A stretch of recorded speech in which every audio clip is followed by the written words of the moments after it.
आज सीनियर सहाफ़ियों की वज़ीर आज़म साहब से मुलाकात थी, सुबह का नाश्ता था वज़ीर आज़म हाउस में, और वहाँ पर जो गुफ्तगू हुई काफ़ी तवील गुफ्तगू हुई, क्वेश्चन आंसर सेशन हुआ, और उसमें आज वज़ीर आज़म साहब की बॉडी लैंग्वेज और उनके जो साथ लोग मौजूद थे उससे ये अंदाज़ा हो रहा था कि शायद आज ये बैल जो है वो मुंडे चढ़ जाएगी, आज निगरां वज़ीर आज़म का नाम जो है वो फाइनलाइज हो जाएगा। और एग्जैक्टली जब ये मीटिंग अपने अख्तिताम को पहुंची, तकरीबन उस मीटिंग के 2 घंटे के बाद, यानी 12:30 बजे तक ये मीटिंग खत्म हुई, और उसके 2 घंटे के बाद निगरां वज़ीर आज़म का नाम फाइनली हमारे सामने आ गया। तो निगरां वज़ीर आज़म के लिए जो कई रोज़ से जारी कुरानदाजी का सिलसिला था ना, वो ख़त्म हुआ, और जो नाम पूरे फसाने में कहीं पर भी नहीं था, पूरा उसी के नाम का निकल आया।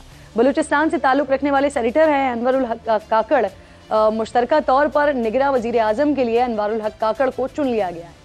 लेकिन कमाल अब यहाँ पर बात यह है, दिलचस्प बात यह है कि इन्हें लाने वाले ही परेशान हैं। ANP के एम वली खान कहते हैं, एमल वली खान साहब कहते हैं कि सिलेक्शन पर वज़ीर आज़म और अपोजिशन लीडर कुछ नहीं कर सकते थे। पीपल्स पार्टी के सीनियर रहनुमा खुर्शीद शाह ने भी इंतखाब पर सवाल उठाया। वो कहते हैं बेहतर होता कि कोई और वज़ीर आज़म बनता, तो नाम तो हुकूमत के साथ डिस्कस ही नहीं हुआ है। शाह महमूद कुरैशी साहब का भी स्टेटमेंट आया, वो कह रहे हैं कि निगरां वज़ीर आज़म 2 बड़ी इत्तेहादी जमातों की चॉइस नहीं है। हुकूमती जमातों के बयानात ने ऑब्वियसली सवालात तो उठा दिए हैं कई सारे, और इस मामले पर सियासी जमातों में तकसीम जो है वो बड़ी वाज़ेह तौर पर दिखाई दे रही है। तहरीक इंसाफ के अली मोहम्मद खान साहब ने इसे बेहतर इंतखाब करार दिया है। वहीं पीपल्स पार्टी के फैसल करीम कुंडी भी इस फैसले का खैर मकदम कर रहे हैं, और इन सारे एतराज़ात और सताइश में दोनों पार्टीज़ की क़यादत वो बिल्कुल खामोश है। नवाज शरीफ साहब, मरीम नवाज साहबा, बिलावल भुट्टो जरदारी साहब बिल्कुल खामोश चुप सादे बैठे हुए हैं। बाप का बंदा बाप ने सेलेक्ट कर लिया, बेचारा जो अपोजिशन लीडर है वो भी कुछ नहीं कर सकेगा, वजीर आजम भी कुछ नहीं कर सके। ये इंटरम वजीर आजम एक मोहरा है। तो नाज़रीन, बलूचिस्तान से ताल्लुक़ रखने वाले सेनेटर अनवरुल हक काकड़ ने 2008 में काफ लीग के टिकट पर कोयटा से कौमी असम्बली का इलेक्शन लड़ा, जिसमें कामयाब नहीं हो सके, जिसके बाद वो 2013 में बलूचिस्तान हुकूमत के तर्जुमान रहे। फिर 2018 इलेक्शन से पहले बलूचिस्तान अवामी पार्टी यानी बाप की तश्कील में बड़ा अहम रोल था इनका, जिसके बाद सेनेटर अनवरुल हक काकड़ 2018 में सेनेटर मुंतखब हुए। कहा जाता है ये कि अनवरुल हक काकड़ के तमाम सियासी जमातों से बड़े अच्छे टर्म्स रहे हैं। जब इमरान खान वज़ीर आज़म थे तो अनवरुल हक काकड़ के उनके साथ भी अच्छे मरासम थे, लेकिन 9 मई वाक़े के बाद उनकी खान साहब से मुतालिक जो राय थी फिर वो भी सामने आई। सुनिए।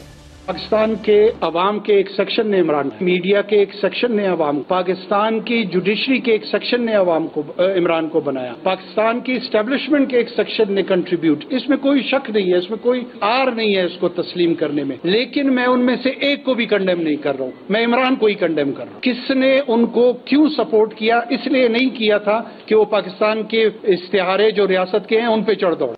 तो इस तमाम मामले में दिलचस्प बात नाज़रीन ये है कि निगरां वज़ीर आज़म बनने से पहले उनकी आखिरी बड़ी मुलाकात बाप पार्टी के रहनुमा जाम कमाल के साथ के सीनियर नायब सदर मरीम नवाज के साथ हुई थी, और इम्कान जाहिर किया जा रहा था कि वो मुस्लिम लीग नून का हिस्सा बनने जा रहे हैं। पाकिस्तान तहरीक इंसाफ के रहनुमा है अली मोहम्मद खान साहब मुझे ज्वाइन कर चुके हैं। तकरीबन 89 डेज़ की सीरी काट कर आए, जेल काट कर आए, उसके बाद मुख्तलिफ प्रोग्राम्स कैसे हैं। बहुत बहुत शुक्रिया। अस्सलाम वालेकुम अली मोहम्मद खान साहब, खैरियत से हैं आप? बहुत शुक्रिया जी, अल्लाह का करम। अली मोहम्मद खान साहब, ये फरमाइएगा सर, जो मुबारकबाद दिया निगरां वज़ीर आज़म को ये ओहदा मिलने पर, लेकिन आप ही की पार्टी के वाइस चेयरमैन है शाह महमूद कुरैशी साहब, उनको ये नून लीग का और पीपल्स पार्टी का इंतखाब लगता नहीं है, तो आप इस बात से इत्तेफाक करते हैं? बहुत शुक्रिया। बिस्मिल्लाहिर्रहमानिर्रहीम, अल्लाहुम्मा सल्लि व सल्लिम व बारिक अला सय्यिदिना मोहम्मद व अला आलि मोहम्मद। सबसे पहले तो मैं एक बात करते हुए आगे चलूंगा। अभी जल्द से आज 12 अगस्त है और 2 दिन बाद यानी कि परसों इंशाल्लाह 14 अगस्त है। तमाम कौम से इस्तदा है कि इसको हम एक तारीखी 14 अगस्त के तौर पे मनाएं। बड़ी मुश्किलात से हमारी कौम पिछले 3-4 महीनों में गुजरी है, बल्कि 16-17 महीनों से। तो इस दिन कम अज़ कम एक पाकिस्तानी के तौर पे हम सब हाथ में पाकिस्तान का झंडा, और उस दिन ना कोई पीपल पार्टी हो, ना कोई नून लीगी हो, ना कोई तहरीक इंसाफ, ना जमीयत, ना जमात, एक पाकिस्तानी के तौर पे। और यही जेल से मोहतरम साबिक वज़ीर-ए-आज़म साहब इमरान खान साहब की भी इस्तदा है कि तमाम पाकिस्तानी बिलखुसूस तहरीक इंसाफ के लोग, हमारे वोटर सपोर्टर 14 अगस्त को एक ऐसे 14 अगस्त के तौर पर हम मनाएं जिससे तजदीद अहद वफा हो, और उस दिन जो भी पाकिस्तान के झंडे की खुदा न खास्ता बेहुरमती करता है, कोई पाकिस्तान के खिलाफ बात करता है, वो हम में से नहीं है। वो सब कुछ तो हो सकता है, वो पाकिस्तानी नहीं हो सकता। तो ये इस 14 अगस्त पे हमने पाकिस्तानी बल्कि सबने दिखाना है, और अपनी अपनी बसात में हर कोई, किसान है, वो टीचर है, वो एक्टर है, वो मजदूर है, वो सरकारी अफसर है, वो मैं हूँ, वो आप हैं, सियासतदान है, कोई भी है, तालिब इल्म है, हम इस दिन को अपने माजी में भी मनाते रहेंगे। इस बार जरूरत है कि हम सब मिलके, और उस दिन सिर्फ पाकिस्तानी मैसेज यही होना चाहिए कि जो हमारी रेड लाइन है वो पाकिस्तान है, हर किसी की रेड लाइन जो है वो सिर्फ पाकिस्तान है। बताइए सर, निगरान वज़ीर आज़म के हवाले से। बिल्कुल, आई एग्री विद यू।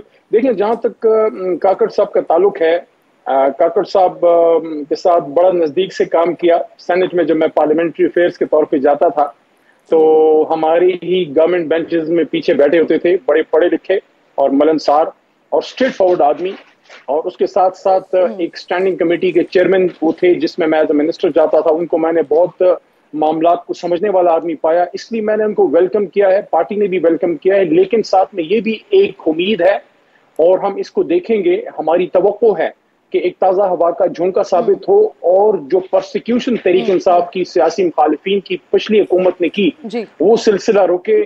जिसने गलत किया है, मैं तो इस बात को, किरण दीदी, मैं तो इस बात का दाई हूं। मैं तो अरेस्ट से पहले मैंने ये बात की कि 9 मई को जो हुआ, जिन लोगों ने गलत किया है उन्होंने, मेरे अल्फाज ये थे कि जिना हाउस पे हमला या कोर कमांडर हाउस पे हमला, अली मोहम्मद के घर पे हमला था, लेकिन सिर्फ उन लोगों को सजा मिले जिन्होंने किया।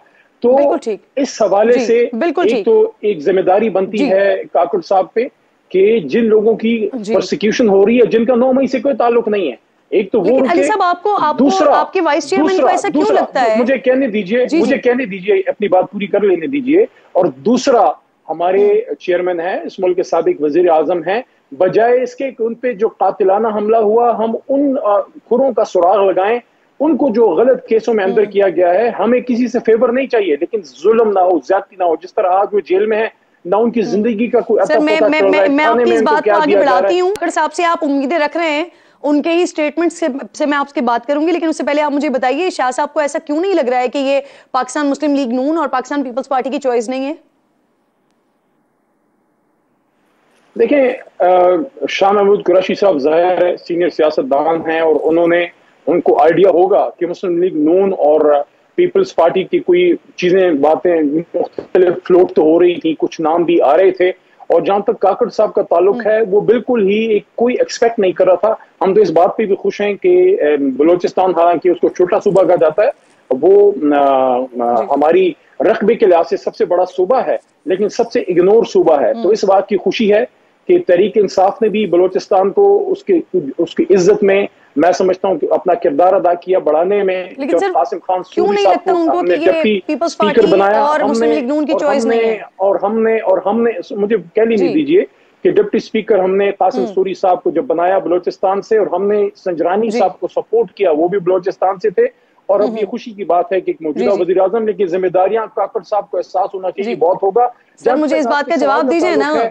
इसका मुनासिब जवाब तो रशीद साहब दे सकते हैं, लेकिन चूंकि काकड़ साहब का पीपल्स पार्टी नून लीग से कोई ताल्लुक ना था, वो हमारी गवर्नमेंट बेंचेस पे बैठे रहे, हमारे एलाई रहे, सपोर्टर रहे, बल्कि इमरान खान साहब को पसंद भी करते थे। ये मैं आपको बताऊं, उस वक्त जब हमारे बेंचेस पे बैठे होते थे, हुकूमती बेंचेस हमारा हिस्सा थे। और मैं एक बात और भी, 2 शख्सियात का नाम मैं जरूर लेना चाहूंगा कि मैं उनकी एक और वजह से भी बहुत ज्यादा इज्जत करता था, हूं और रहूंगा। हाँ, अब एक इम्तिहान में काकड़ साहब हैं, क्योंकि ओहदा इम्तिहान है। लेकिन एक बात, एक वहां के farmer interior minister Sarfaraz Bugti साहब और एक काकड़ साहब के मुश्किल हालात में उन्होंने बलोचिस्तान में पाकिस्तान जिंदाबाद का नारा लगाया था।